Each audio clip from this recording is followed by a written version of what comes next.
we're live. Hey, you guys, what's up? It's Wednesday, November 20th. 2020, 2024. We're not in 2025 yet. 2024, and you are live with the hit list. We have our cast here today. Hold on, you guys. I'm taking care of some business. Okay. Yeah, are we streaming yet? Edit privacy. There we go. You guys see it? All right, and we're live. Hey, I'm Ashleigh Abbott. I am your host, your producer, and moderator of the hit list. We have Shaq. We have Michael in the house with us tonight. We have Brandy. We have Natasha and Melanie. Kate, Brittany, Marcus, and Tamar are all off tonight doing other things. So we have a limited crew tonight, but hey, 6 might do. I think 6 will be good. It might be our magic number. Anyways, how's everyone doing?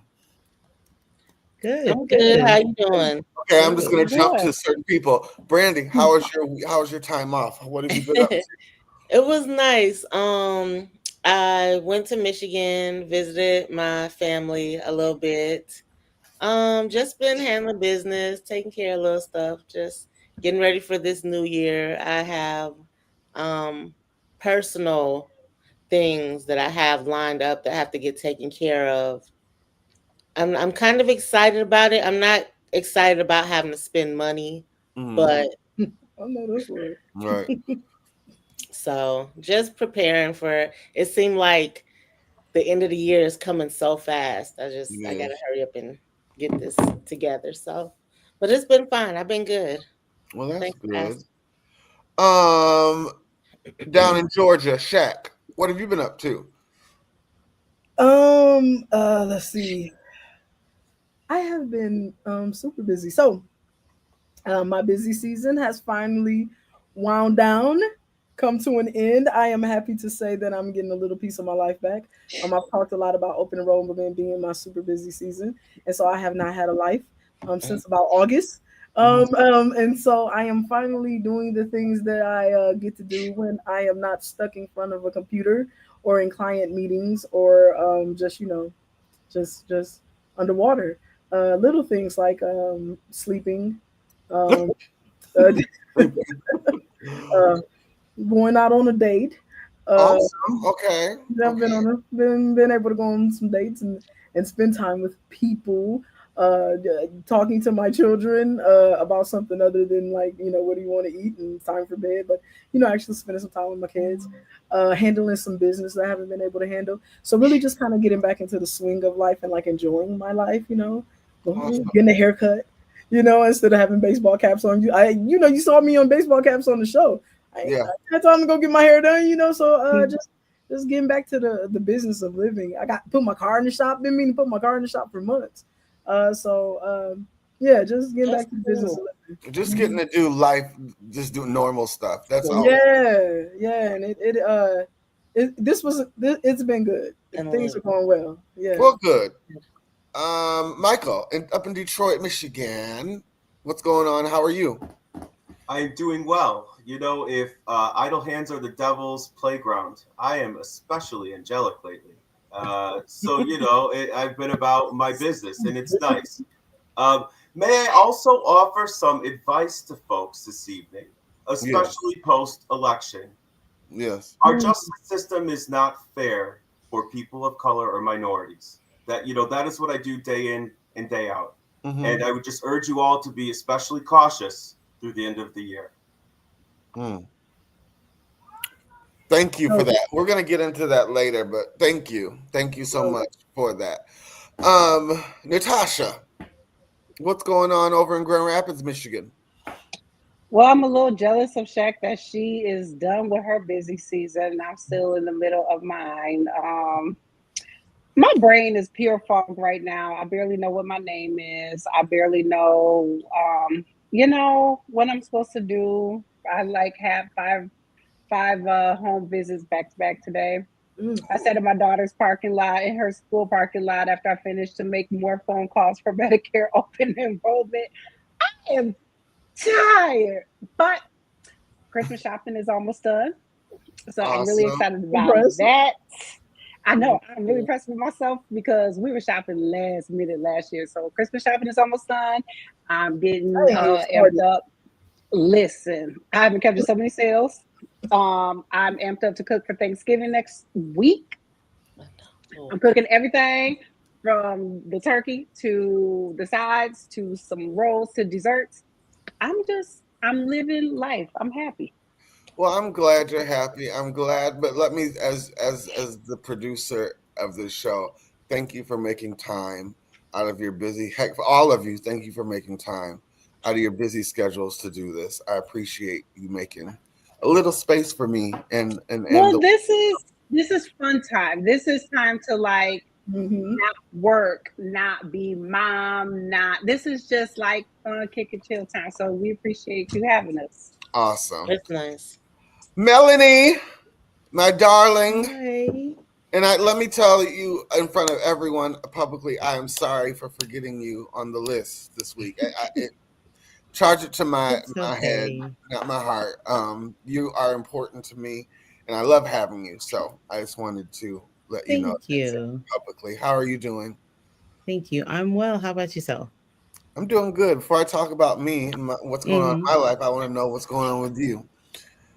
A lot. I just been just enjoying life. I guess I should say that. A lot has happened. A lot is changing.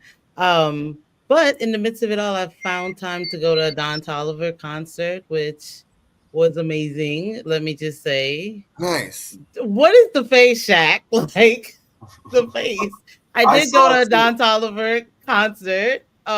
It was fun. I went back home for a little bit, got to see my uncle celebrate his birthday. So, I mean, I've just really been enjoying life. Like, I mean, every day I wake up and ask the universe how great it could get, and it just been getting better. So, amen. I love to hear that. That's awesome. Cool. I'm glad to hear that. Well,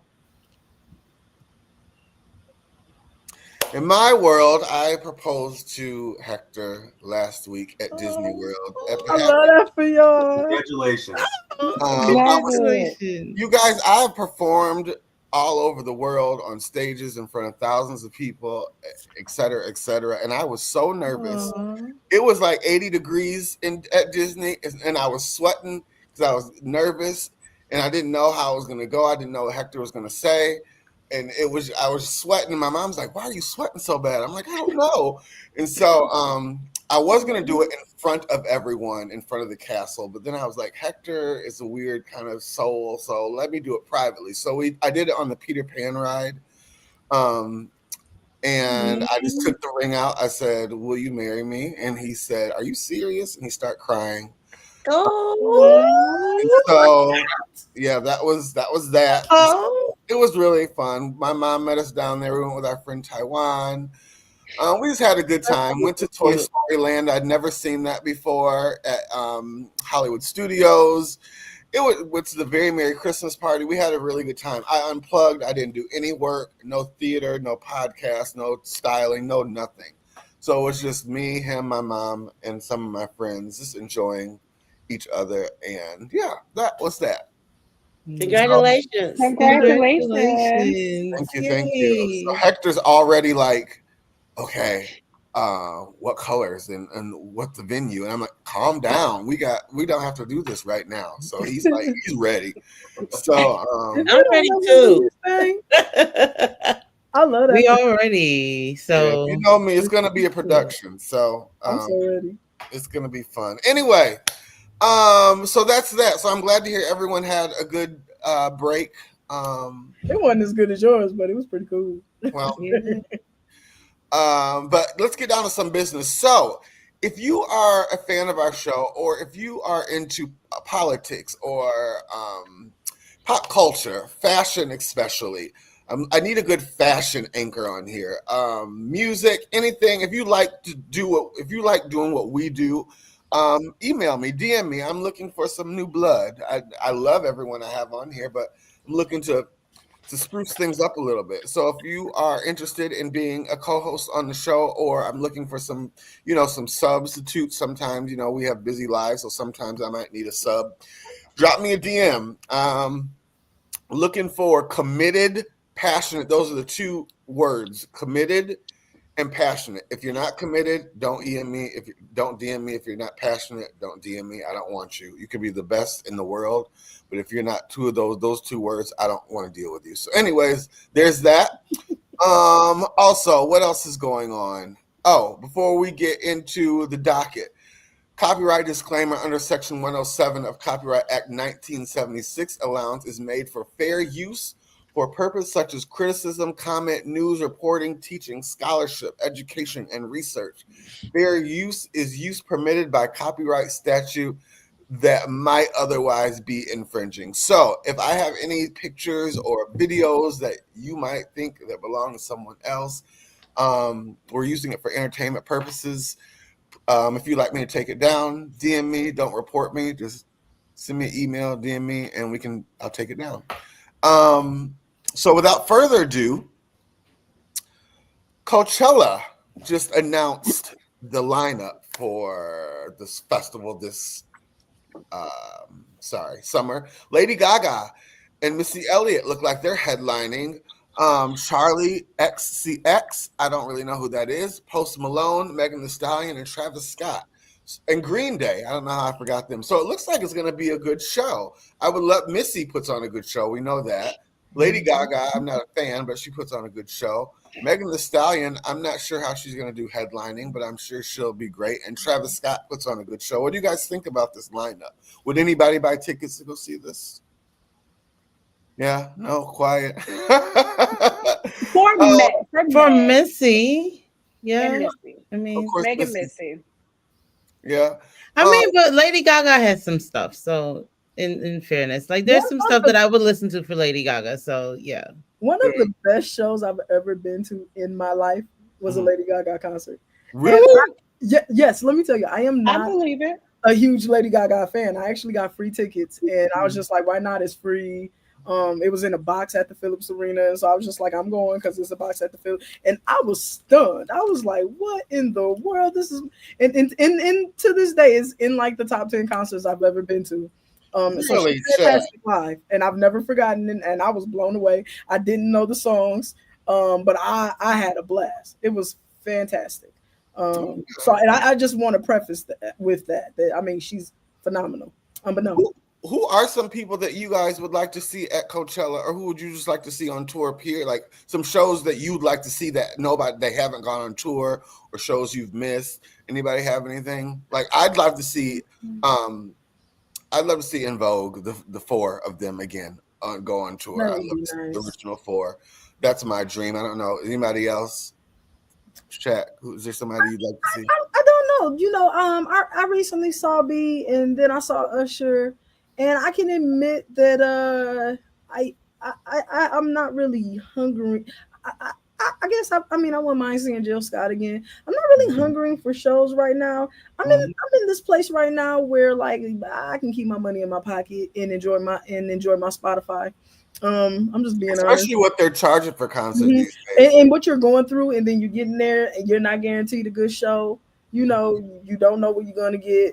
The prices are outrageous. It's crazy paying for parking. I mean, it's just. And then you know what you go through with the fees and everything. I mean, you start out at $150, you end up at $400. True. I mean, you sound like such adults right now. You go through so much. So when I really think about a show, it has to be something where I really, really want to go, and I really wanted to see Usher, and so then I saw Usher. I really wanted to see B. I saw B. I mean, the shows I want to see don't exist anymore. I'd really love to see Michael. Ain't going to see that. So, right. Yeah. I don't know that there's anybody I'm really dying to see. I love to see Prince. Ain't going to see that. So, let's be honest. Once you've seen Beyonce, once was enough.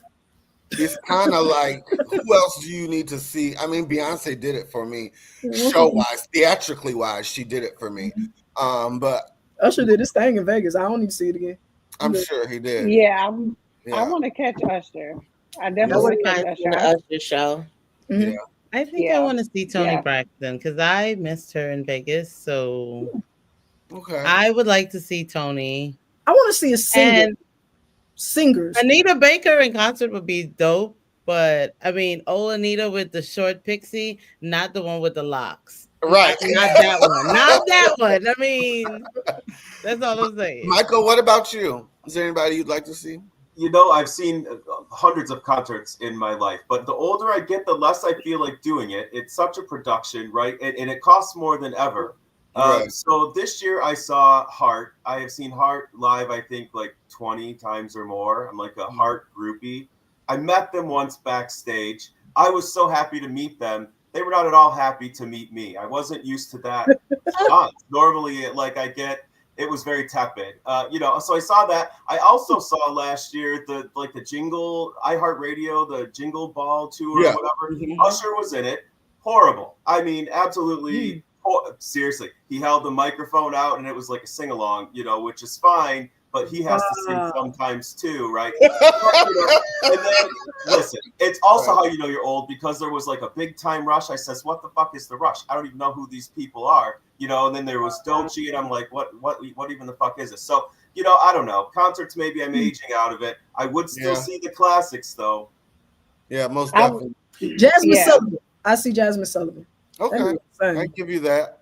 Well, Janet Jasmine Jackson will be dope. I saw Janet years ago. She was good back then. She still does a really good show. Yeah, I saw her. She's actually on tour now. Yeah, she does a great show. I saw her last time I saw her was last year, 2023. Yep. Well, I hope we old. I know, right? I hope those people paying. I hope those people paying for Coachella have a great time, and I'm sure we'll see clips of it. Our next story. So. Oh no! Spirit Airlines has officially filed for bankruptcy.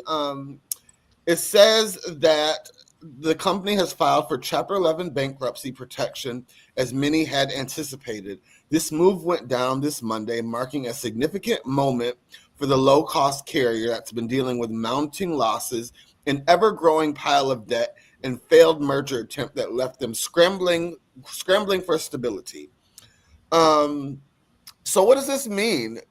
I really don't know what it means. Sometimes they might merge with another airline, I guess. So that might be in the cards. Michael, I don't know if you can touch on this, if you really know. But yes, I know quite a lot about this, actually. Yeah. I'm happy to jump in with you too. Yeah, let's do it. We're gonna nerd out, but you got to go first, because I know you can honestly lay this one, at the FTC's feet, honestly at Biden's feet. There was a blocked merger between JetBlue and Spirit. Spirit's been a distressed airline for a number of years. So it was made very clear that if the merger didn't happen, that it would result in this type of a bankruptcy. That said, it's a Chapter 11. The operations will still continue. This more wipes out their equity, right? So if you were like a stockholder in Spirit Airlines, that really sucks to be you. But if you were, a bondholder perhaps, or had some type of preferred equity, you should still be able to get some scraps. One thing you will sometimes see in a situation like this is now they might allow another airline to come in and buy the parts, right? At the end of the day, and what most people don't realize, planes themselves take like 5 to 7 years to build. So the fact that Spirit Airlines has a number of planes that any other airline could buy immediately and use, it means that somebody's going to make a move here if Spirit can't find a way to continue on their own. Yeah. Gotcha. So Spirit's been dealing with a lot. Thank you for that, Michael. Spirit's been dealing with a lot of ghetto stuff happening. They landed and their plane's been shot at, and it's just been all kind of weird stuff going on over there. I've flown Spirit one time, and it wasn't a bad experience. I bought an extra large seat. They charge you for everything. It was I got from Chicago to Atlanta where I needed to go, but I don't know if I do it again. Does anybody else have any stories about Spirit, Shaq? I know you do. Go ahead.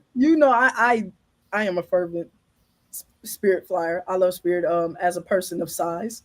I don't like being squeezed into anything, especially, Coach. I'm big. And so I am very appreciative of being able to sit up front and fly the big seat. For me, that matters more than anything, is just having that extra space and being able to do it pretty cheap. I mean, $50 maybe, and then you upgrade and you're in a larger seat and you can sit by yourself and you don't have to be embarrassed if you end up in a situation. I've never ended up in a situation. People tend to like me and like talking to me, and so I'm grateful for that. But I am still human, and I still I am absolutely mortified at the idea that it could possibly happen to me and I'd be embarrassed. And so I do like the idea of being able to just pay $50 and sit up front and be left alone. Also like being up at the front and being able to just walk off. And so overall, I have been very grateful for Spirit in that front seat. And I can't imagine my life without it. And so let's talk about life without it. We like to talk about Spirit and the ghetto place in the sky and the blah, blah, blah. I think that a lot of us, we don't think about what Spirit has done for us. Spirit is an intermediary. Spirit is the reason, all right? The fact that you don't want to get on Spirit, the fact that you don't want to pay for the cheap Spirit flight is the reason that you can get that $350 Delta flight. You see what I'm saying? So what happens is if Spirit goes away, that $350 Delta flight may now be $550. So what happens is when you have something like Spirit there, it's kind of in the middle, right? And it forces other airlines to be slightly competitive. They know that you don't want to fly Spirit, right? So they will have a flight for you that's more expensive, right? They're better and you're going to pay more. But they also know that if their flight is $800, you're definitely going to fly Spirit. But if your flight is $300, right, maybe you'll pay that $300 and fly them instead, you know. But if Spirit goes away, well, they can charge you that $800 because, well, what else are you going to do? So when we think about the fact that we like to gag on Spirit and Spirit this and blah, blah, blah, if we lose it, we're going to be hurting in the skies. And so there's been a lot of talk, man. I follow all the nerd blogs, man. And there's been a lot of talk about the fact that losing Spirit could be really bad for the flight business. And I think that we could end up losing it. And so can I tell you something? Like I said, when I flew on Spirit, it got me from where I need to go. There was no turbulence. I felt comfortable in the big seat, like you said. But when I just flew to Orlando this past week, it was so nice getting on a flight where you didn't have to pay for Wi-Fi. You didn't have to pay for an extra bag. You didn't have to pay for a bigger seat. Spirit just taxes you for everything. So sometimes by the time that ticket might be $100 for Spirit, but by the time you get done getting a pop, getting Wi-Fi, getting an extra seat, paying for an extra bag, you might as well take a Delta flight. Yeah, so, but again, we're not talking about that. We're talking about what it means that they exist. Yeah, and it's easy to rag on them. Right. But when they are gone, then what happens? Again, sometimes something existing is the gift. And so again, it's easy to rag on it now, but we will all miss it when it's gone. I won't. Not at all. Well, Southwest gonna have to step their pussy up. But look, we just here now. We not riding Spirit. I would love to be wrong about this. If it disappears, come back and tell me I'm wrong if this doesn't happen. But I suspect that if we are to lose Spirit, we're going to be paying a lot more to fly. Jokey Charles, I think it is. Sorry, my eyes are bad. The taxation is real. Might as well take another flight. Yeah, that's what I agree with her. Yeah, maybe I'm wrong. I would love to be wrong. I love when I'm wrong. They are gone. Oh well, I won't miss it. Well, we'll see. Right. Yes, we'll talk about it. We'll see what Frontier does. We'll see. Let me tell you about Frontier. Now, hey, even I won't fly Frontier, baby. So let's just not even, My mom was stuck in South Carolina, and everything was booked. She couldn't get anything, so she took a Frontier flight, and she said, Ashleigh, the seats don't even recline on Frontier. Like you have to sit up like the whole time. Wow. So, I had the opportunity to buy a whole row on Frontier or take that. I took Delta. So yeah. I don't know about that. But yeah, let's see. We'll see when it happens. If it happens, what happens with that. Let's go to our next story. So we're gonna get kind of serious for a minute. So we all know that we just went through this not really surprising election. This election that didn't go the way some of us thought it was going to go. Yeah. And so now we're getting prepared for, we're eating the popcorn phase. We're eating the popcorn. We're getting ready for the fuckery of everything. So President Donald Trump has confirmed that on day one of his presidency, he will declare a national emergency and utilize the U.S. military to conduct mass deportations. It says President-elect Donald Trump confirms that on day one of his presidency, he will declare a national emergency to utilize the U.S. military to conduct mass deportations Fears over Trump's plan to conduct mass deportations continue to materialize day by day, especially now that the 45th president has been reelected. As number 47, Trump has vowed to continue building his wall and now confirms that on day one of the presidency, he will use the military to carry out his campaign promises of mass deportations of migrants living in America without legal permission.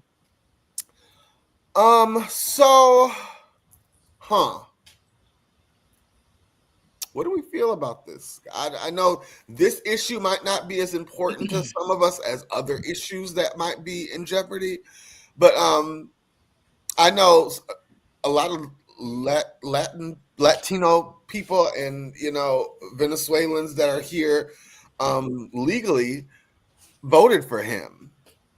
So it's kind of like they're voting against their own. What do we think about this? Let's put it out on the floor. Melanie, who wants to go with this? Melanie, Michael, anyone? What are we feeling? Shaq, you guys are very quiet. So I think if you are at least following blogs and stuff about it, then you've probably heard a lot about Obama. President Obama, they call what do they call him? They called him the deporter in chief. I don't know if people know. I've talked about it in the past, but President Obama deported a lot of people, and because he was Obama, he was the great president. And people don't really talk about it, but man, one of my closest friends was deported under President Obama. I mean, he was kicking people out of this country left and right, and so he was rough. And so a lot of MAGA supporters are like, hey, y'all don't talk about Obama. Trump is just going to do what Obama was doing. And so looking at it from that angle, you have to go, well, how bad is this going to get? So I am waiting to see how bad it will get. With that being said, at first glance, it just sounds horrifying. It just sounds especially horrifying. The part about using the U.S. military. What does that even mean? Right. So what I am trying to do is just remain calm and just wait to see what it means. But again, remembering and knowing what I know about President Obama's presidency, a lot of people were kicked out, right? There were a lot of people who were deported. And so Trump will have to put a lot of people out to keep up. So I'm waiting to see. I'm remaining even keeled. I am waiting to see what that looks like. Your first thought is obviously, are we going to see troops in the streets? Are they going to be kicking down doors and ripping apart families? That's what your first thought is, and that's a horrifying thought. But you don't know, and right. I don't like to stress myself out over things that I haven't seen yet and that I can't see yet, and we're not there yet. So I'm glad you said that, Shaq, because hold on, let me say this and then we'll go. I'm trying to be optimistic about stuff. I'm like, okay, he got elected. Maybe he won't be as bad as I'm just. That's what I'm trying to tell myself. What can you do about it? You cannot do anything.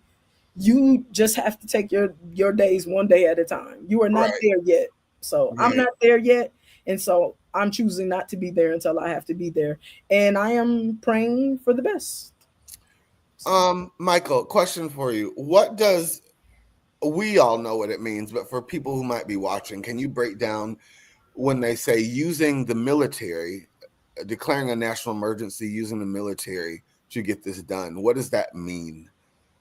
So when a president declares a state of emergency, that gives them the authority to use the military essentially domestically for whatever that emergency is, whether it's hurricane relief or some other disaster cleanup, or in this case, to deport a lot of illegal immigrants all at once.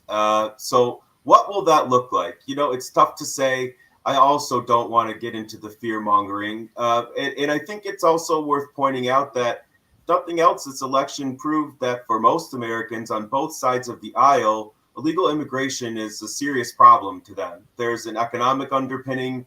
I think particularly in distressed communities, you are seeing a real resentment build because illegal immigrants are getting a safety net that they have asked for and not received for years. And I think all of that has been done very poorly.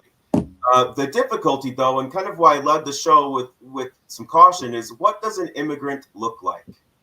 And I think, that is the hard part in all this. You're going to see a lot of folks get swept up in the net, and ultimately it may work out, but ultimately it could take a year. Ultimately it could take 2, 3, 4 years, right? The machine moves slowly. And so that's what I say, be cautious. When we get these types of sweeping policies, and then you have a motivated military to enforce them, they overwhelmingly voted for Trump. And, let's be real, the majority of people did too. It can get dicey. So be very safe. Whew. Anyone else have anything to say about this? We're going to be talking about Trump for the next 20 minutes ish. So you'll have let's just go into our next one. So Trump is building his cabinet. It seems like it's a sideshow. He's just picking Oprah Winfrey, Phil Donahue, Dr. Oz, this person, just whoever. And so his Department of Education Secretary, Linda McMahon, she's the former WWE CEO, is tapped as the Education Secretary. I don't know too much about her, but I did do some research. The research I read says Donald Trump has announced Linda McMahon as his choice for Secretary of Education. She is a former wrestling executive for WWE. She went on to retire in 2009 and previously served as the head of the Small Business Administration during Trump's first term from 2017 to 2019. It says her appointment marks a great shift, bringing her experience in business and government leadership to the front of administration's education agenda. She has maintained a close relationship with Trump as the chair on the board for America First Policy Institute, the conservative lead think tank founded by Trump allies in 2021 was used to promote GOP priorities. Also, it says before her political career under Trump, Linda McMahon co-founded World Wrestling. We already knew that. And she served on a school board for 2.5 years. So,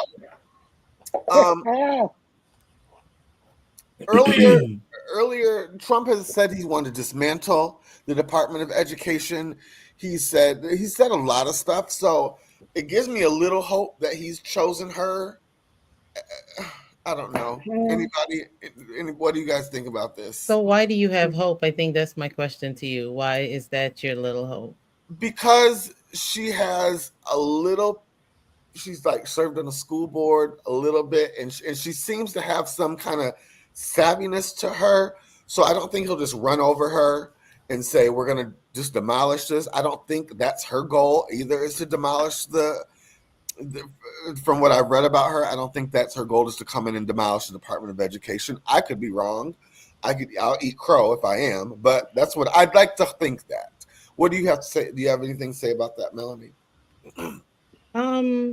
I personally haven't done any research on her, so I don't have much to say. I just have to see what she does coming in. I can't say I'm gonna judge a book by a cover, because who knows? She may have a great policy in place, or she may not. I don't know anything about Linda McMahon, so that's where I stand on it. Let's just see where she is. Maybe after I've done some research on her, I could come back and say, I can see this, or I can see that, but I don't know. Okay, well, with that, he's also. I do want to say something about Miss Linda McMahon. Go ahead before we go on. I'm a wrestling fan. Okay.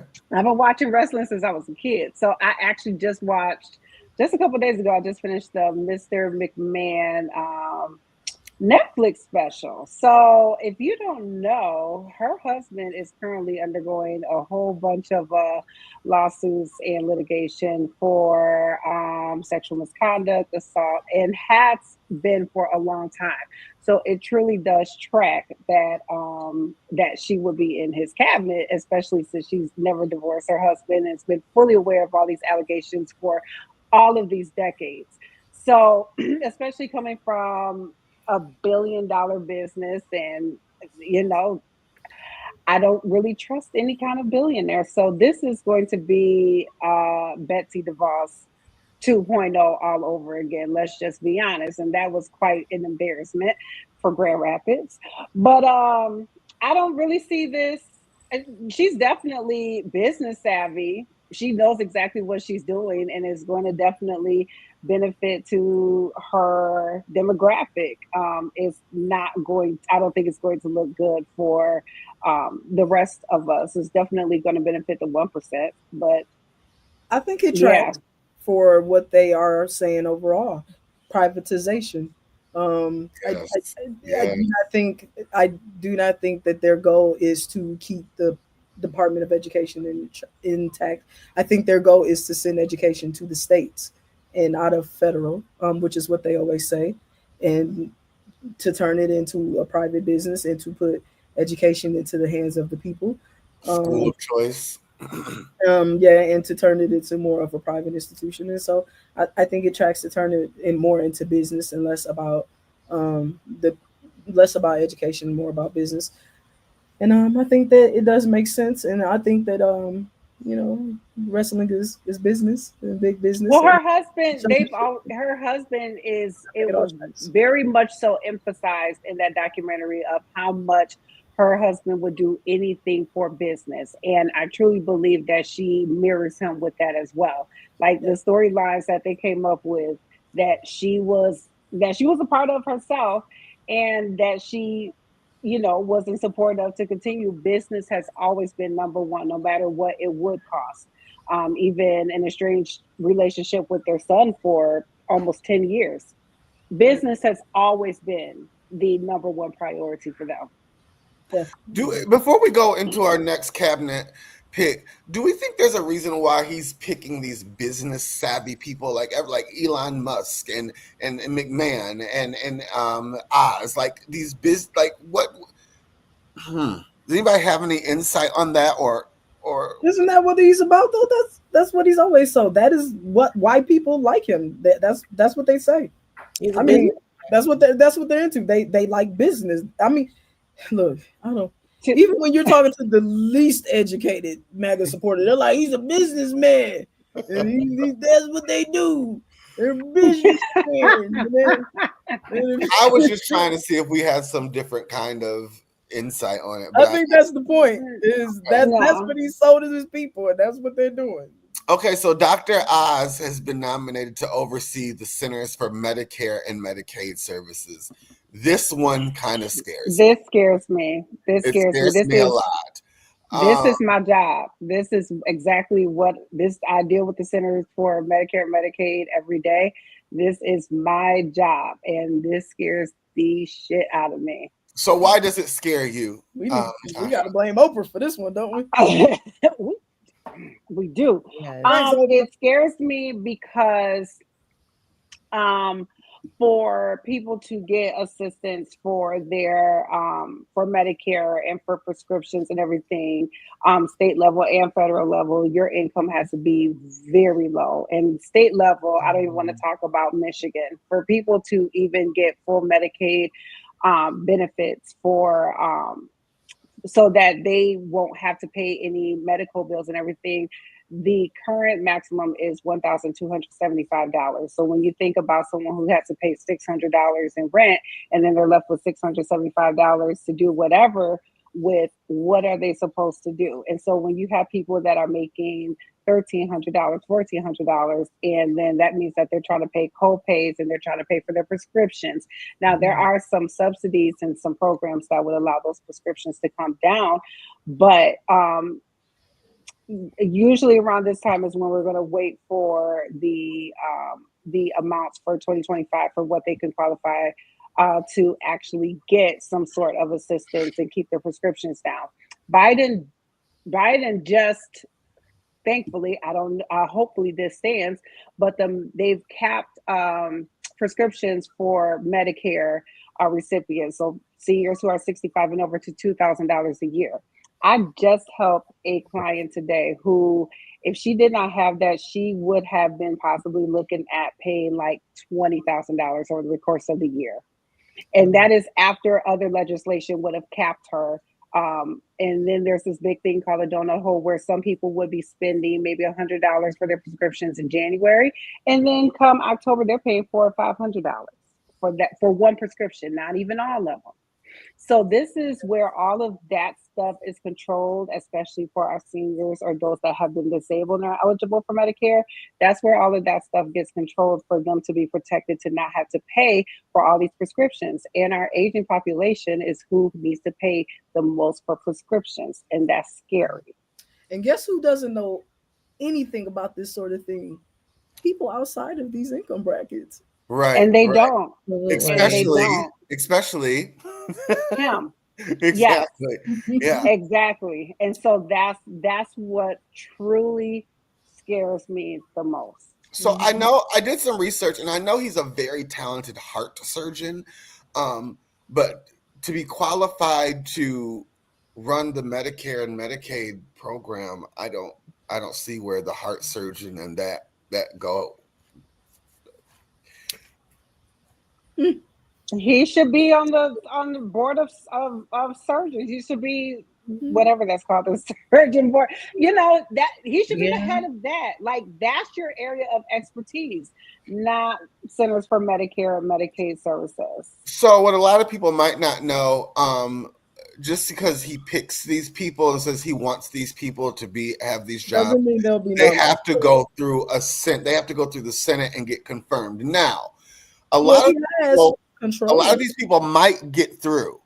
We're going to talk about Matt Gaetz later, and that's another story. We're not going to touch him right now. But I can bet you these latter two are going to be confirmed. They have no reason not to be confirmed. They don't have any big scandals or anything like that. Michael, would you like to explain what the Senate process is, just in layman's, just explain it to the people in back, what it means for a president to say, I want this person, and then what happens next?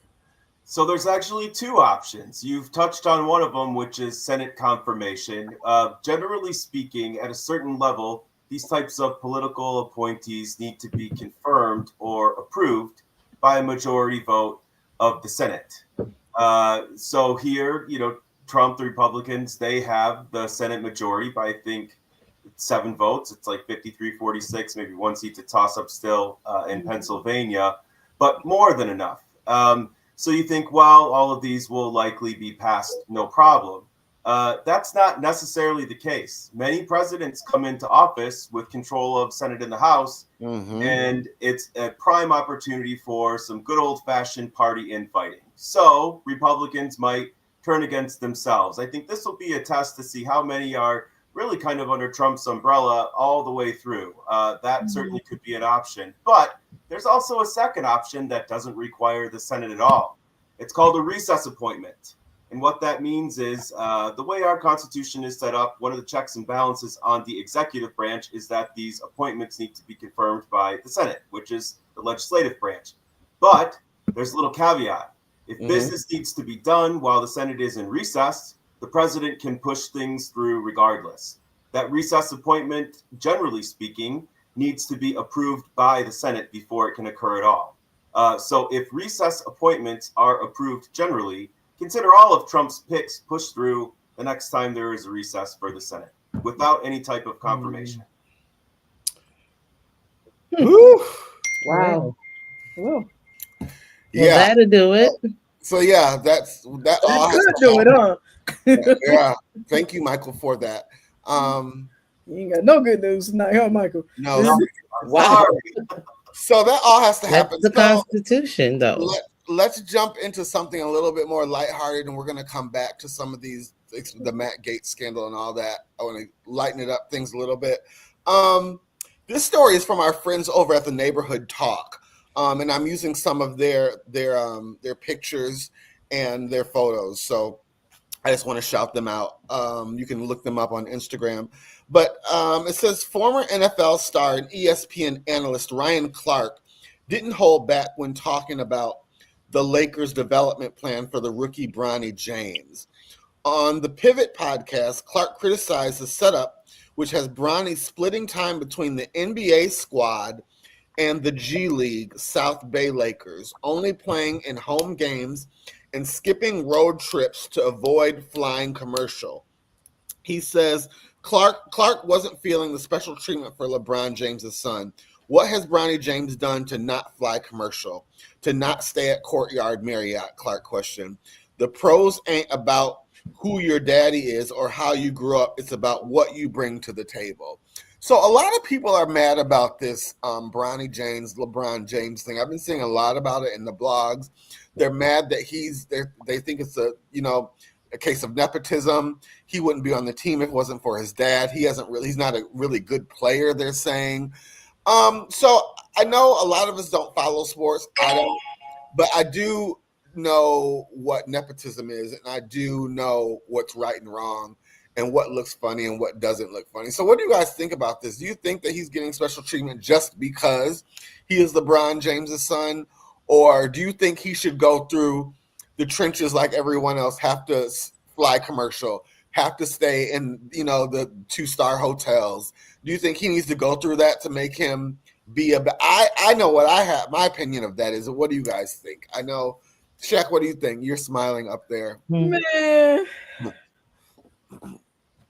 I feel like, here's the thing. Once you are at the big show, if you suck, you will be sufficiently embarrassed enough on your own. So I do not feel like anything needs to happen but him be there and he just crash out on his own. So I just feel like, if he's awful and embarrassing, he'll just naturally fall apart on his own. So I just feel like we just need to let it play out and let it be what it'll be. That's what I feel like. I'm not losing much sleep over it either which way. I'm just like, whatever. Leave it. Yeah, I think we can say that, Shaq. But I think sometimes us old, like, we're not even old. We're in our 40s. But I can say just from my career, like, it's different. It's not really different. Like in theater and the arts and stuff, I had to start at the bottom, like not getting paid, not in volunteering and doing stuff in the back, doing growth. I think the younger generation they don't have that anymore. They just want to go from A to Z. They don't want to do anything to get to Z from A, And I think this generation, we're seeing that a lot in music and sports and everything. There's no like middle work anymore. There's no trenches. There's no paying dues. It doesn't seem like anymore. It shows though when you get there and then everything crashes around you. But you're right. I have a question because I don't follow sports, so I don't know if he's even like a good athlete or not.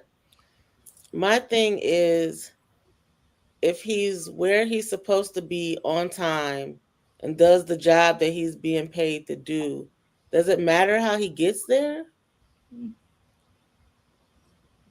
Yeah, does he throw the ball out? Does it go in the little hole? And that's what I was gonna say to your point, Brandy. It was like, I don't understand what is the competition between generations. Oh, well, we did it this way and you're supposed to. The times are different. And no, Ashleigh, because I see you're so, listen to me, just hear me out. Hear me out. Being devil's advocate, right? The generation is different. And we have to be cognizant of that. You want to complain about this generation has it so soft, but we created the soft life for them. So let us not sit up here and act like, oh, they're the problem all of a sudden. Who made them the problem? We did create that. We did create that for them. And here's the wildest thing. We're making this news on the back of, oh, well, I can't believe that he's not doing this. Did the team not make these accommodations for Bronny? Let's not sit up here and act like they did not make these accommodations. On games where they have to go in that 2-star hotel, you know what they do? They let them sit it out. They didn't say anything. They still cut the check. So let us not sit up here and be like, man, you got to go and grind. Yes, we grind, so they didn't have to. Our parents did the things that we didn't want to do, so we didn't have to. Let us sit up here and be grateful and say, okay, within our generation, we made them soft. They had cell phones at 6 and 7 years old. Stop like we didn't have to go get our own cell phones. Please not. So again, do not knock them for being what we created. That's all I'm saying. I think this is where he sleeps. I think this is a case of two things being true at the same time. I think that nepotism. Look, I hate to be that person, but I'm gonna be that person. Other races have benefited from Thank nepotism you. for generations. Now we mad. Now we mad because one of ours You is want to point actually it out. benefiting from nepotism. Like, Like look at the Trump campaign. Look, exactly. It was just like even when Kendall Jenner, she's the first self-made billionaire. Okay, she's not self-made, but she would have been an idiot if she didn't become a billionaire from her sisters. Like that would have been stupid to drop that kind of lead that she had in life. So honestly, this is just personally, I think it's a tale of two things can be true at the same time. I think they're all cousins? Exactly. Like, do I think that he could definitely build team morale and camaraderie with being in the trenches with his teammates? Yes, because how long is he going to play with his father versus how long is he going to play with his other younger teammates? Mm-hmm. He's not going to be playing with his father that long. So I think that just to build that basic respect with his other teammates, where that's who you're going to win your championships with in the next 10 years, I think that's different. So yeah, he could definitely get down in the trenches with everybody else. I think that, but do Deion Sanders' children, are they on the same buses and same accommodations as their team members or teammates? So probably not. Probably not. He's going to win any championships. He may not be good enough, and that will be. He might not. That's where he has to lean on his team to do that. He can't do that by himself. So if your team can't stand you, I get what you guys are saying, and I get where you're coming from. I do, but how often do we say music doesn't sound the same anymore, or this doesn't feel the same anymore, or this doesn't do this anymore? It's because we don't have the singers. These young kids, they weren't in church singing to the pews like we were, so they're not hungry. You don't hear it. You don't hear that hunger when you hear the music anymore. So we can't complain and say, we don't have any good music anymore, but at the same time say, grandmas are 35 now. But they like those doggy barks. Exactly. Grandmas are 35 and 32 now. So so we really can't sit up here. I think like this is where like we're missing it. It's like even you look at your grandparents and like, oh, what kind of music are you listening to? And you're like, oh, this is this, and they're like, this is trash. So I feel like we're it's the generational battle. You're like, oh, I can't believe it, because you're not going to go to. Right, we want something for them that they don't even want for themselves. That they don't want for themselves. Exactly. And on that note, let's go to the next story. Yep, you dropped the mic on that. So, our girl Candace Owens is in the news. She's messing with the Beehive and the Queen. She tweeted out, foremost, Beyonce needs to stop posting from her burner account. Also, this is not the flex she thinks this is. Foremost, my post literally said allegedly and named the multiple publications that reported it. They all reached out to confirm the alleged amount multiple times to both Beyonce, and I didn't go to the second part. So Beyonce, she's saying Beyonce allegedly got paid $10 million to endorse Kamala Harris. That's what the alleged is saying. And so Tina Knowles, and nobody messes with her daughter. She said, so this has been flagged on Instagram as fake news and taken down. It's called false information. Sadly, other platforms with lack of integrity still have it up. The lies that Beyonce was paid $10 million to speak at the rally in Houston for the vice president, when in fact, Beyonce did not receive a penny for speaking at a presidential candidate vice president rally in Houston. In fact, she actually paid for her own flights for her and her team and her total glam. They are not only lying and disrespecting Beyonce's name, but they are trying to further discredit the power of our vice president. When does the lies and the rumors stop? Of course, you won't see this in, and I stop there. So a lot of people are asking, why does Tina Knowles always has to come to Beyonce's defense? Why doesn't Beyonce ever speak out? Why doesn't she ever address stuff? Why doesn't she ever snap back? a lot of people are saying, why does her mom have to do it? So I beg this question to you guys in the group. What do you guys think of this? Do you guys think that, first off, the Candace Owens, this is two stories. What do you think about the alleged, what she's saying about Beyonce getting paid? And then what do we think about Tina Knowles always jumping to her aid? That's funny. Well, Brandy, do you have anything to say about this? I do. Did y'all see the whole Candace Owens thing, though? First of all, did y'all see the whole Candace? I saw it, but I didn't download it all for this. Okay. It's just too many. It was too much to do. But I know what you're talking. We'll go there. I was just asking, but yeah. Brandy. Go on, Brandy. I'm sorry, girl. I didn't see it. I just seen what they had on Instagram, what was posted in the group, and it was I did notice that alleged was used a lot. I feel like it was supposed to be, so I'm not really understanding why it seems like it's being blown out of proportion to me. If it's supposed to be just rumors and opinion, that doesn't it seem like it's getting a lot of attention for it to be just that. I'm wondering if Beyonce did get paid, why not? Okay. And that sounds like hate. You mad because she got paid?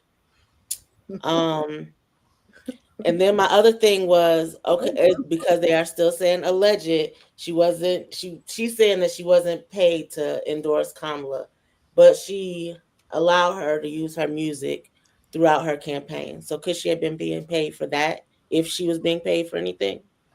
Isn't that a thing? Can she get paid for her services? She's a musician and an entertainer. Isn't that her job? Most definitely. That could be a thing, Brandy. I never thought about that. So and then as far as her mother coming to defend her daughter and her brand, why wouldn't she? Yeah. People are saying, why isn't Beyonce? Why does she have to? Her mama got her back. She don't got to. She could, but hell. Just playing devil's advocate, I think a lot of people want to see Beyonce be a normal person sometimes. Like, not for to get her out of character. She gonna come do what she's gonna do like she's been doing since the beginning. Yep. Yeah. She's been the same Beyonce since we've known her. Yeah, you're right. And Tina's been the same Tina. Does anyone have anything to say about that?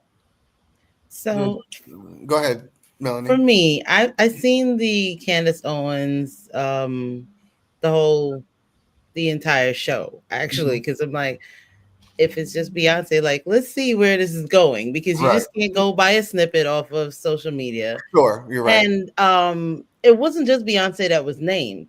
It was Megan Thee Stallion. There was a lot of other people named in this alleged you got paid for it. You know, Megan was paid allegedly $5 million, Beyonce. And I think, she was just like, 10 million. And then she did the breakdown of the 10 million and say she was paying $555,000 a second for the time. If you break it down to 10 million, what it would mean. And she was like, imagine making that much money per second just to be there in your presence and to say something. And I think that's where people are blowing it out of proportion. But she wasn't the only celebrity that was named. So why does it have to be such a big deal? Is it because Beyonce was named?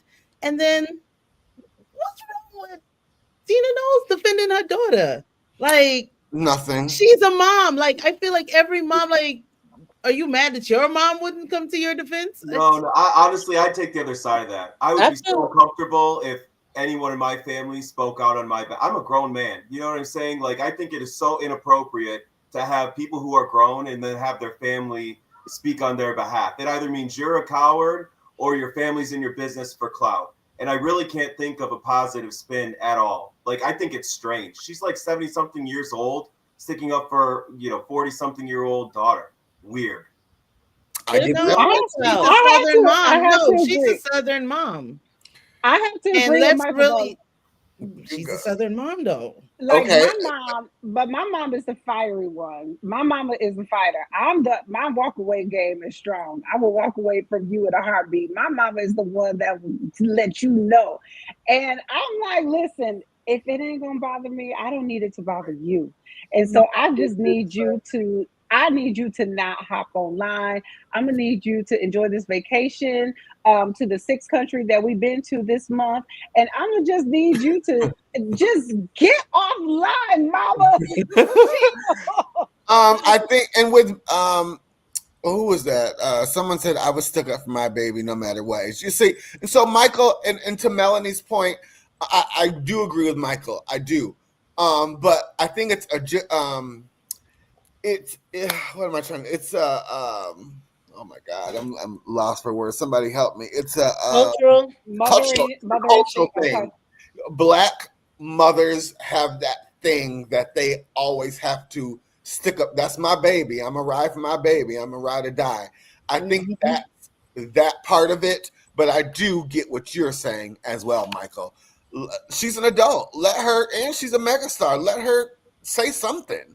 You know, she didn't say anything on that elevator. She didn't even break up the fight. Y'all thought she was going to say something? So I would leave Beyonce alone.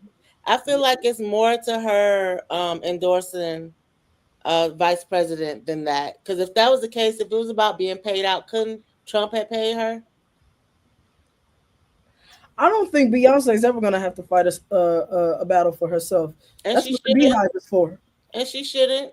Okay, so came and did what she was supposed to do. Between her mama, her sister, and the Beehive, Beyonce ain't never had to throw a punch in her life. Why would she? So on that note, a lot of people are saying Beyonce is losing her edge. People think she's too much of a unicorn. We've talked about this before. She's not relatable. She's not. Love that for her. You know. So what do we think? Were you excited when you saw this?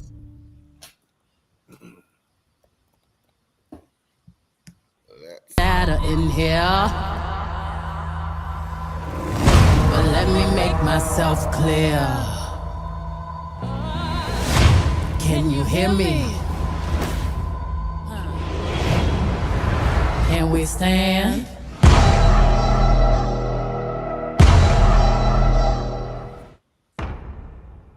What do we think? What do we think about that? Were people excited to see that? I know I've seen a little chatter on Facebook, a little chatter on Instagram. Is it the big announcement she thought it was? What do you guys think of that? I don't know that I'm excited, but I'm gonna watch it.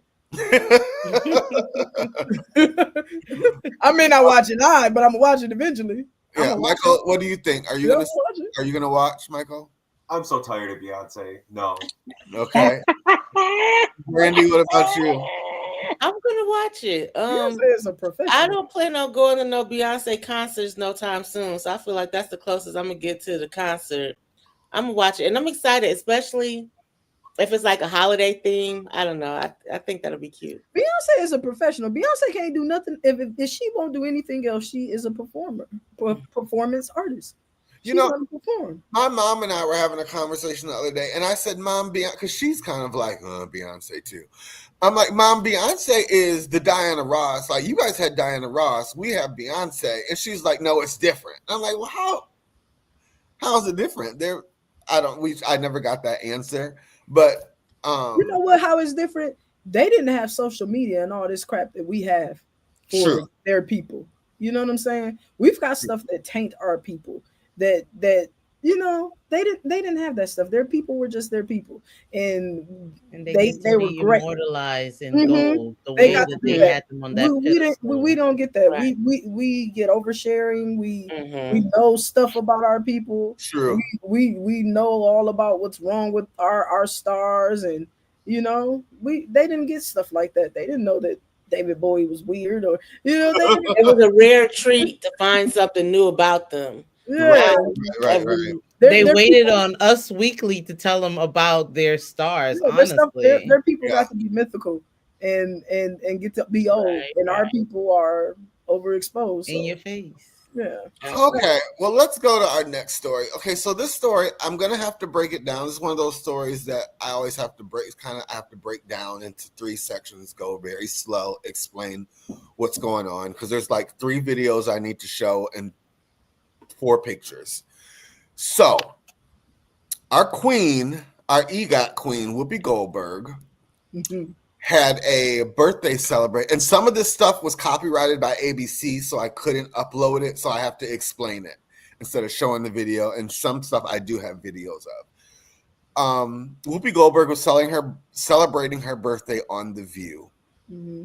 And there's a type of cupcake that she likes, that her mother loves, who just passed recently, that Whoopi also has been having ever since she was a little girl for her birthday. She called the bakery a couple weeks ago, said, I'm Whoopi Goldberg. I need 48 cupcakes this day, on this day, and this place. They told her, we can't do it. Our boiler is broke.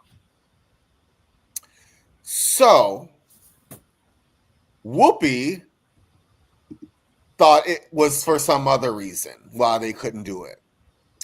So Whoopi had someone else, one of her assistants, call and say, we need this for this day, this place. And they said, okay, it'll come pick it up. So Whoopi went on the air, and this is the part I can't play because it was copyrighted, and said that she thought the bakery told her no because of her politics. She thought they were a Republican bakery, and they see her every day. She's a liberal. They didn't want to make stuff for her. Whoopi never said the name of the bakery on air. So now the Republicans and the MAGA fans have come out in support of this bakery, and this is the owner of the bakery. This was the other day they had a press conference at this bakery. And I'm not going to say the name of the bakery because I don't want to give them no shine, but here we go. For everybody to come in and say, we have the best rolls ever. This is how hard my family has worked to keep this business alive. My bakers come in 2 or 3 in the morning just to have donuts and rolls for everybody to come in and say, we have the best rolls ever. This is what makes Holteman's. It's that bakery of political discrimination. Community leaders calling on her to apologize, but instead, here's the update. So there seems to be a lot of talk about the dessert I requested for my birthday show. I never mentioned the name of the bakery or the location. It does seem a little odd that when we called a few weeks before my birthday and we were told they couldn't process the order for my birthday because of an equipment failure, but somehow they were able to accept an order of a different 48 of the same dessert when somebody else called without using my name. But it's all okay, y'all, because I enjoyed my delicious dessert and I had a happy, sweet birthday. Nothing better than that. So now the bakery and the right wing and some of the Republican allies are trying to sue Whoopi Goldberg. They want an apology from her, and they're in a lawsuit. But at the same time, I went on this bakery's Instagram, and they have things like this. Our phones are ringing off the hook as we work hard to fill in store orders. The best way to connect with us right now is to stop by our historic building, yada, yada, yada. We are the definition of an old-fashioned mom and pop shop.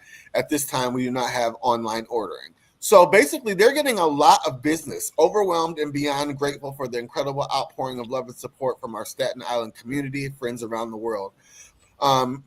You can read that yourself. So just from that little drama, they've been getting more business than they've ever gotten before. But yet they still want to sue her and want an apology from her. And this is where we are. So, Michael, do they have a case with this? Whoopi never said the name of the bakery on air. She never said where it was located. Come on, you put all that to the side. Okay. In this day and age, everybody knows. Like Whoopi knew what she was doing going on air, and to back off of it now and say, "Well, I didn't say the name, and I didn't." I mean, this is the internet age. People figure that stuff out in like 3 seconds. So to go public with it, I think there was an intent behind it. So maybe there's a case, maybe not. Clearly, they weren't damaged. I guess, I am so weary of these types of things. I think maybe we all are. They've happened since the dawn of time. It's always terrible. And if we want to just highlight them now as a function of Trump's America or whatever else, I mean, yeah, I didn't need another don't feel good story to let me know that the world is a drastically different place in the past 2 weeks. Like, it's just piling on at this point. The whole thing's gross. And by the way, Staten Island is all like Republicans. So again, you know, what do you think is going to happen? You know. Go ahead, Shaq. Go. You know, I'm a little disgusted with Whoopi. If I might, really? I've been getting a lot of that. Let me tell you. This is my thing. First of all, I'm with Michael. Like this is the internet age. You know they gonna find out. But with that being said, why would you take it to the internet? Why would you even bring it on air? You are a nationally syndicated show. Okay, so you have power. Let me tell you something. The reason why we are now saying, you are saying, well, why does she have a case? Is because they're doing well. But what if this had tanked her? So right now we're in MAGA. This is MAGA world, right? Trump has won. All right. So MAGA has the advantage. All right. So this bakery is flourishing. But if Trump did not have the advantage, if this wasn't MAGA land, if this was 4 or 5 years ago when Biden was flourishing, this bakery might be on the outs, and this bakery might have tanked. And so then she could have had the opposite effect, and she could have actually tanked this business, and they would have a case. So, you know, because they're doing well now, we go, oh, well, you know, they're doing well. What's the big deal? But she had the power for this to go left or right. She has power. So as a celebrity, as a person with power, and you're on the air and you're doing big, you have the power to tank businesses when you talk like this. So no, you don't get on there and you don't say these things without consulting legal and talking to them and seeing what should or shouldn't be done. And ultimately, my thoughts are, if you had your cupcakes and you ate your cupcakes, shut up about it. That's what I think. I don't agree with how they treated her, but you can't confirm that's what happened. Is that probably what happened? Probably, but you can't confirm it. You gave them a case, and I just don't get why it was worth it. And if they did treat her so poorly, in the end, she kind of loses. And I don't think that it was worth it to give them that power. And I do not agree with celebrities ever doing that. You know what this reminds me of? That crap with Lizzo. Remember when Lizzo did that mess with the DoorDash driver or whatever? And you know, celebrities talk too much. You know, y'all have the power to set people off. Y'all have the power to send people out into the world. You have the power to trigger somebody, and it's dangerous. You have platforms. Your platform. I have a question on that, though. Shut up. Go ahead, Melanie. What's your question? That's my thought. So my question on that is, at what point do we stop seeing them as just celebrity and them being people also? Because we can't when you're have not it on TV talking to millions of people. But here's the thing. But anyone could have done that on TikTok and tanked them also, or made people go crazy and go to see them. I'm not saying that she's right nor wrong, but she is also a human. She's able to vent her frustrations on her platform. Go ahead, Melanie. Go ahead. So it wasn't just about saying, oh, well, you could have tanked them, or it could have gone. Yes, it could have gone another way, or it could have gone just the way it's going right now, where they're being overwhelmingly supported. However, I think she is still racism. You need to be able to prove it. That is true on themselves. That is true. Hold on, what did you say, Brandy? I feel like they brought that on themselves. Right now, you guys. I don't know. Why is that her problem that they did her dirty and she chose to talk about it? They should have never did it wrong. Now, I don't know if you guys know the timeline of these videos that I showed you. That's a big thing too, because they did this. Oh, how hard. My family has worked to keep this business alive. My bakers come in 2 or 3 in the morning just to have donuts. And they did that big press conference. Mm-hmm. And they kind of opened the can of worms for this, because Whoopi said what she had to say and it kind of died down. And then I think I heard E.T. contacted the bakery because they recognized what the cupcakes look like. And then from that, the bakery responded into this big press conference. And that's when the can of Pandora's box was open. My family worked so hard to make this happen, but my family couldn't come together and fix the machine and place this lady's order. I think businesses tried it. I'm iffy on businesses always having to take orders, man. I don't know. I think I have to like turn away your business. How is your job to order donuts and you don't want to take orders. I don't want your order. What's happening? But it's also the business's right to refuse business. So I feel like, and then she called and announced herself. She said that, she said, and then she says, "Hey, I called and announced myself. I'm Whoopi Goldberg, and I want these things." Knowing what you know, you also, but that still goes to the credit of she is also human, and she's able to say that on her platform. The same way we're getting on here and we're voicing our opinions, she could say, "Look, I had a terrible day because they did this, this, and this," and she can still voice that because she's human also. Or they could have just served her cupcakes, and we wouldn't be talking about this. Jerry said they were being racist. Call them out every time. I ain't feeling it. I mean, I don't know. I ain't feeling it. I'm not feeling big platforms tanking small businesses. Okay. Can you look at it from this point, you guys? I saw a lot of bloggers saying what Michael and Shaq are saying, and then I saw one blogger said, this bakery couldn't pay for this kind of publicity if they tried. I agree with that. If they wanted to do a commercial with Whoopi Goldberg, they have to pay her $1 million something. If they wanted to run it during the View, they'd have to pay for advertising. That'd be $1 million. They got a $2 million commercial out of someone voicing their opinion. So it's a win-win. I know what Michael's saying. I know what Shaq's saying, but I kind of side with the latter blogger and what Melanie and Brandy are saying. Natasha, do you have anything to say about this? It just tickles me that they didn't have the capacity to make her 40 cupcakes, but now all of a sudden they got the capacity to fulfill all these orders with all this new business they get. Right. They're so full of shit. Whatever. If Donald Trump called you right now and was like, "Yo, I'm Donald Trump. Make me 40 I want 40 Big Macs." What'd you say? I'm taking to make them or not. Yes, it'd be at my discretion to make them or not, and it'd be at his discretion to go on Twitter and talk about it. I can't wait to make your you guys. So I was gonna go. We're having a little fun now.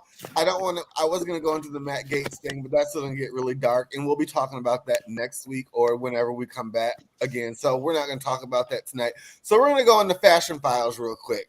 And then we're gonna go come sit on my couch. We have a really fun come sit on my couch tonight. I can't wait to talk about that. But let's get into these Fashion Files looks. So we have Tilda Swanson and Chanel. What do we think? Michael, yay or nay? I love that you called her Tilda Swanson. Oh, what is her name? Hold on. You got that all wrong. What is her name? I'm sorry. Tilda Swinton is her name. I'm sorry. Go ahead. I'll go with a yay on this. Yeah, okay. Melanie? She's such a character. I'd say yay. Like that fits her aesthetic. And Chanel's classic. You can never go wrong with Chanel, but that's my opinion. Shaq, yay or nay? Yeah, she looks nice. That's cool. Natasha? She cute. Okay, Brandy? I think it looks nice. I really love the color. All right, great. Moving on. She's been killing it in this Wicked press junket, but this is Cynthia Riva, and she has Schiaparelli on. This is one of her more out of the box looks she's gone on this press tour, but hey, I like it. It goes with her character in the movie. Michael, yay or nay? Yay, except for the Fascinator. That's a little over the top. Okay. Melanie, yay or nay? Yay. Cynthia could never go wrong in my book. So yeah. So y'all just not gonna tell us what the Fascinator is? Because what's that? The thing on her head. Shaq, yay or nay? I actually been thinking she looking crazy, but I like this outfit. Okay. Natasha, yay or nay? This one might be one of my least favorite looks of hers. It's all right. Okay. Brandy, yay or nay? The fact that you said it has to do with her character in the show makes sense because it's very costumey. Mm-hmm. It's all right. All right. Sorry. Moving on. We have Lupita Nyong'o and Chanel. Michael, yay or nay? Yay. Melanie, yay or nay? It's okay. Okay. Shaq, yay or nay? For the first time in my life, I see her in something and I don't get it. What happened here? No. Okay. I never thought this woman was bad in anything until today. Natasha? Yep. I don't know what Michael is seeing with the yay in this one. This is a nay. No. Okay. Brandy? It's not flattering, nay. All right, going on. Selena Gomez and Ralph Lauren. This doesn't read well, sort of like my jacket's not reading how I want it to read. That dress is very shiny. It's very bedazzly, but it's not reading well on camera. So she looks like Wednesday Addams. When she's standing still. Yeah. Because when she Michael? moves, you see it. Michael, yay or nay? It's a very matronly dress. Nay. Okay. Melanie? Yay. Shaq? She looked like Wednesday. That's a no. All right. Natasha? Yeah, the Wednesday fad is over for a minute until she come back in 2025. So Don't nobody look good as Wednesday Addams, but Wednesday Addams. Brandy? Nay. Okay. Going on. Our next look, we have Mary J. Blige and Giuseppe Zanotti. Hello. Michael, yay or nay? Just married. Yay. Melanie? Yes. Okay. Shaq? Yes, God. And Natasha? Hell yeah. Brandy? It's all right. Oh, I'm surprised. I thought Brandy's I'm not impressed. She usually goes way harder than that. I'm kind of let down.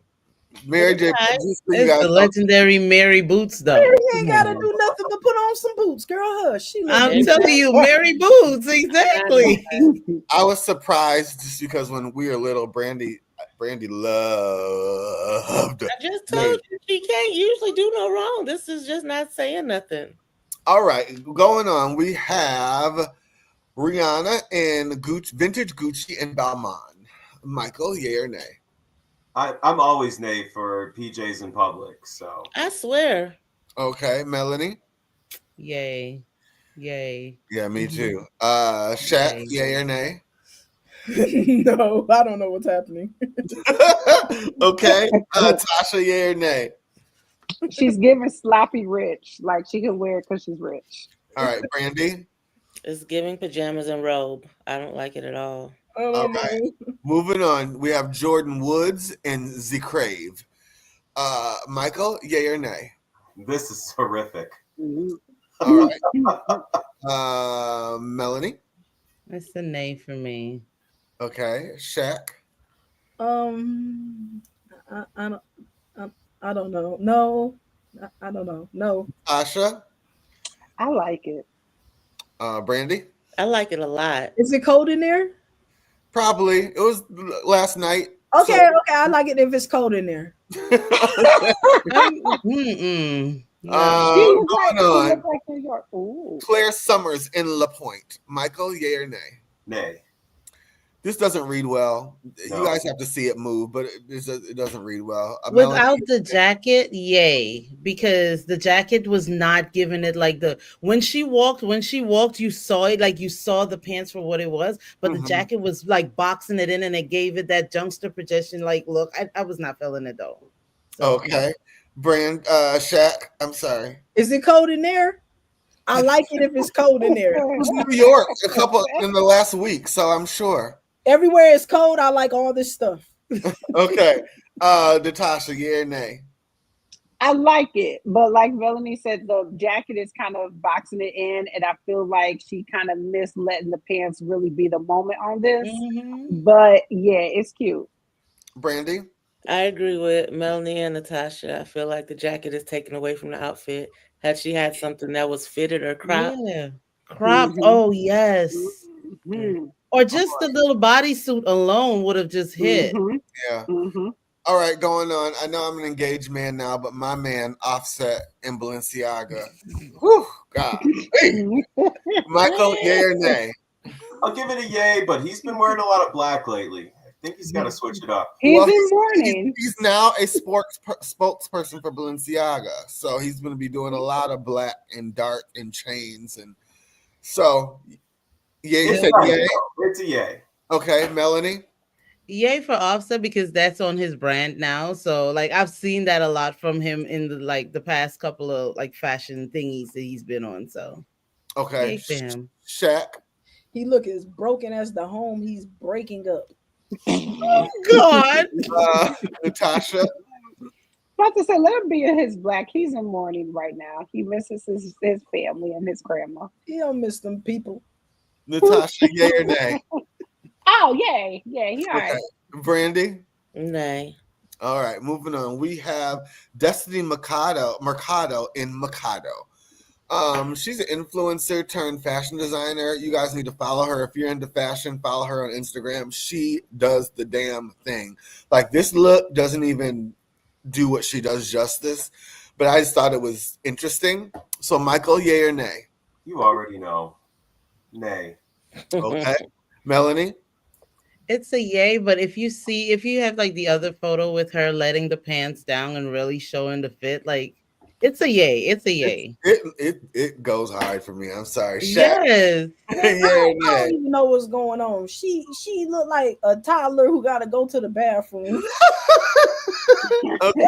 Dang, Shaq. This is why I am always so confused during fashion files. Like, just show me attractive women. I'm so confused. I don't have no fashion sense. Y'all know I wear sweater vests. I don't even know why I'm here. Okay, Natasha. Yeah. I love that jacket. That is very different. I love it. All right, Brandy. I agree. I love the top. That's it. Okay, moving on. We have Diplo and D Squared. Michael, yay or nay? Nay. Nay. Too casual. Melanie, yay or nay? Nay. Shaq. I opt out. I don't even know what's happening. All right, Natasha. No. Brandy. Nay. Like, what was the point of the belt, man? I think that's like what's the point of the belt? The bolo? Just come on. Like, a lot is happening. Actually just gave up toward the end of this. He just, I don't even know what you're doing now. All right, we have Shabuzi and Pharrell. They both are wearing Louis Vuitton. You guys, Shabuzi fellow, he's yes. He's scrapping on Offset's door when it comes to fashion and men's he's doing the damn thing. I don't know a lot about him, but a lot of the pictures I've been seeing, I've been liking his style. Michael, yay or nay? This is a yay. Okay. For both of them or just one of them? For both of them. This is what casual should look like. Okay. Melanie?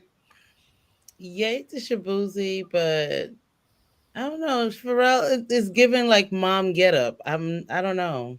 Not really, no. Jack? No, it's giving rapping cowboy. I get it. I'm okay with it. All right, Natasha. I like it. I like Shabuzi, but Pharrell is kind of giving stud auntie. And yep. I mean, if that's what he was going for, nailed it. Brandy. I feel the same way. Pharrell is giving very much lesbian. Shabuzi, but I like his jacket. Shabuzi looks nice though. I like the whole little. Maybe ain't nothing wrong with lesbians. Okay, so you guys, he's Pharrell. Listen, that's what I said. If that was the look he was going for, he killed it, and I love it. Lesbians is winning right now, baby. So that was the end of Fashion Pharrell. Is he a lesbian? That was the end of Fashion Files tonight. You like coochie, don't you? You guys, I made a mistake. Hey, listen up. I made a mistake. That's the end of Fashion Files, but I forgot one of our docket. And I really wanted to talk about this. So I want to go back real quick. Meek Mill is in the news, and he's saying, I want to talk about this because he's saying they're putting black men in jail off stories. I wish Puff well. He's a black man. I hope he didn't do most of that as they saying he did. Why y'all so scared to talk? Y'all must got in the closet. My past, the streets, it's nothing to hide. And then he goes to say, none of these publications are owned by black men posting things to destroy the names and brands of the culture. I'm going to stand on this. I know it's somebody behind this. I'm going to start a war behind it too when I find out. Just think about it. You're waking up to a bunch of non-black owned publications posting major lies about me. And I'm guessing he's saying other rappers too. Where all the PR people go that was around me. Everybody see what's going on. I'm not going to be quiet. It's a war on black men. I agree.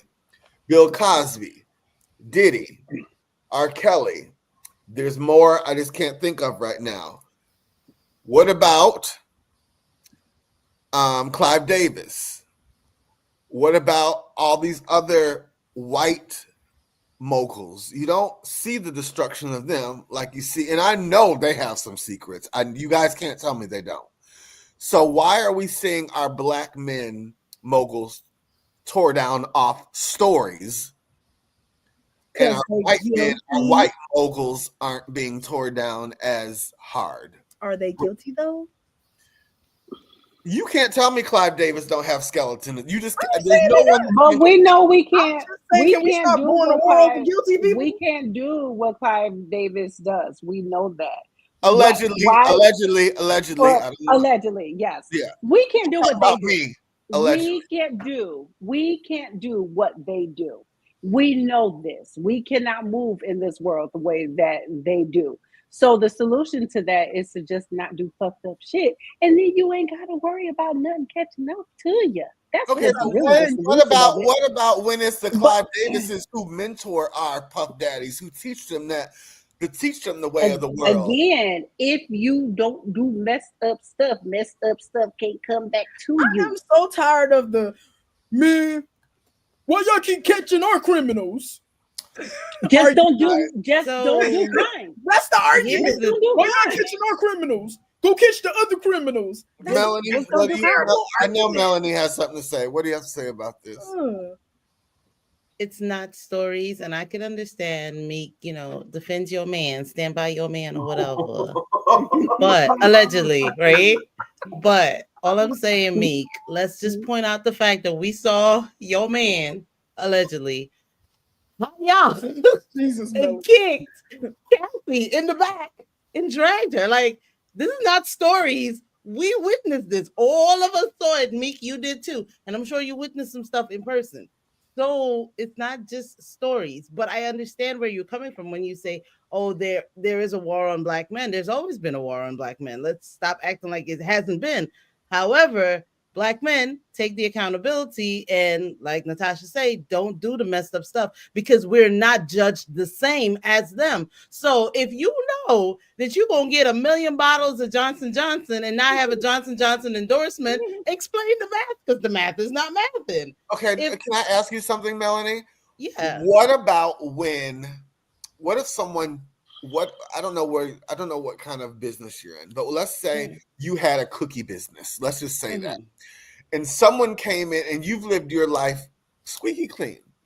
And someone came in and said, she made me feel uncomfortable. She said hi to me and rubbed my arm and I felt uncomfortable. That could ruin you. And you've lived perfectly fine just off someone saying.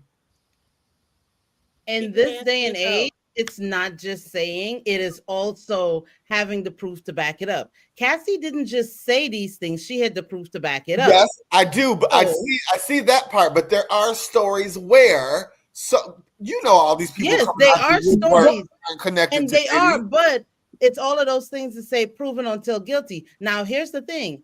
These charges didn't just magically come out of nowhere for Diddy, if we're using Diddy, or even if we're going to use me, right? Let's just hypothetically say someone says, oh, she rubbed my hand the wrong way. It all comes into character. Everybody can't tell the same lie. Let's be honest. People from all different backgrounds cannot tell the same lie. Even if you're in the same circle, your experience is your experience and your experience is valid. Why are all these people sharing the exact same trauma bonding experience? Now, if one person come in and say, oh, she rubbed my hand, but then 10 other customers say, oh, that's within her norm, that's within her character, that she does rub hands. And then we go back to the camera and we see I've been rubbing hands, then yeah, lock me up and throw away the hand rubbing keys. So you're saying everyone coming out of the woodwork right now was abused by Diddy? I'm not saying everyone. Nobody's saying everybody, Ashley. There must be some type your of argument is that if there's 100 lies and there's 50 truths, if there's 100 lies and there's 50 truths within those 100 lies, or where there's 100 accusations and 50 of them are true, then he's still messed up. 50 of them, the other 50 that are false, do not excuse away the other 50 that are true. I am saying this over and over. I always say this to you, Ashleigh. I always say your argument is always the same argument, Ashleigh, which is that they pursue our criminals more than other criminals, but they're criminals, and I don't think that that's a good argument. Okay, maybe they are pursuing our criminals more than other criminals, but they're still criminals, and it's wrong is wrong. I don't know. Okay. I don't know. We'll move on. I get it. I don't think it's a good one. I get your arguments. You guys are never gonna understand. No, but I get it. Defend the diddler all you want. All I'm saying, black and white says it clearly. He did it. Man, I'm so tired of him going after our criminals. I mean, okay. we have a whole my couch. president. So. Come sit on my couch. Pedophiles. Here we go, you guys. Come sit on my couch. Has porn influenced our understanding of what good sex really is? Huh? Has Pornhub, porn, whatever your outlet is, Twitter, whatever, X, has it influenced our understanding as a culture of what good sex really is? Who asked this question? Who asked that? They must be under 40. You need some baby. I was having a conversation with a friend of mine, and we were talking about this, and she posed that question. I was like, that baby young. So what do we think about this? I know nobody wants to open up. Okay. That is defines what good sex is, or just has it influenced our understanding? Oh, influence. No, why should it? Have you not had good sex? I think that's probably the question for you. Like, why should it influence it? Let's start with this. We all know what we like. So why should it influence what good sex is? Because porn is there to tailor to everyone's fancy. So why would it influence? And talking to someone the other day, I realized that a lot of people use porn for not just research purposes, but for the interlude to sexual intercourse. So it's one of those things where why are we acting like, oh, porn is skewing it? Porn has always been there. Playboy has been rich for something, and it hasn't just been their magazines of suggested information. There's a whole channel. So it really didn't influence anything. Have you been watching that channel? No. I think when we're younger, but you look at porn for just you want to see what it is, or you want to explore. Why the face? The judgy tone. Are you looking at the channel? How judgy has this room got? But we've all looked at porn at some point or the other. Go ahead. I'm not judging nothing. But I'm just saying that regardless of what it is just study material. We think it's an age thing because at this phase in the game, for me, 1, 2, let's go to sleep. I don't need all of that every night. You know what I'm saying? I don't know how other people. I don't know if you guys feel comfortable sharing, but it's just. I am a lesbian. I think it's an age thing. We'll go all night. Okay. All right, Shaq. Really? But do you have the time though? Because you've been busy. He's like, I don't think porn is. So it's not realistic. Especially, it's not. Especially porn you see nowadays. It's like it's gotten so commercial, and everybody has a 10-inch schlong, and I think the problem with porn is the lack of intimacy. That's what's missing from porn. Oh, Shaq, don't start. Come on. No. I couldn't be more bored. Stop with that. Go to church. You know what? Pre-nut delusion and post-nut clarity. So the pre-nut delusion says porn is great and I want to try it. You get to the end result and you say, I'd rather just lay back like I do every Tuesday. As you get older, this is what it is. The young ones, though, they have the addiction problems. I read about it all the time. It's like anything else. They can get hooked on whatever. So I feel bad for the folks that are like thinking porn sex is real sex. I feel like all of us in this room are wise enough to understand. It's like, leave it in the past. She said, And when you're younger, we're not. you expect something different when you're younger out of sex. Like you want to try everything. Like, ooh, I want to try that. I saw him do it on Pornhub. I want to try that. At 40, you're like, I'm tired. I'm hurting. I don't need, I don't know. Maybe that's just me. But do you want to try everything? I don't know about trying everything. Though. What you mean by trying everything? You know how you see stuff on Pornhub and you'll be like, ooh. Because they make it look easy and then you try it and you go, oh, okay, yeah, I know what you mean. Mm-hmm. Case in point, and I'm just going to be open, double penetration. When gay guys try it, that's not easy as it looks. Like you got to bend all, one person got to stand, the other person got to lean, and the got to be in the right spot. It's just not easy. So I'll never stand for sex at 40 years old. I'm laying down only.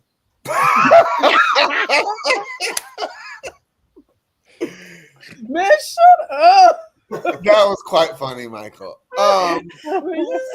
So this has been an interesting conversation. Let me see who somebody says. Jerry says, Shaq, we're not going all night. And I think the world knows Jerry's also a lesbian. So she's like, we're not going. Hey, baby, hey, that's I don't know what to tell you. I'm sorry to hear that. I'm sorry to hear that. Well, you guys, that comes to the end of our show. I think we had it was a nice show today. I had fun. Are all minds clear? Mm-hmm. Yeah. All right. Please like and share this. Like and share. I was on vacation last week, so I wasn't doing the thing constantly resharing, but this week I'm home, so I will be on it. Please like and share. Send this to people. Watch it during your lunch break or whatever. We won't be on next week because of Thanksgiving, so we hope everyone has a great holiday. Everyone else, we love you. Be safe. Thanks for watching tonight. The cast, I'd like you to stay on, and everyone else, peace and love. See you later. Bye. Bye.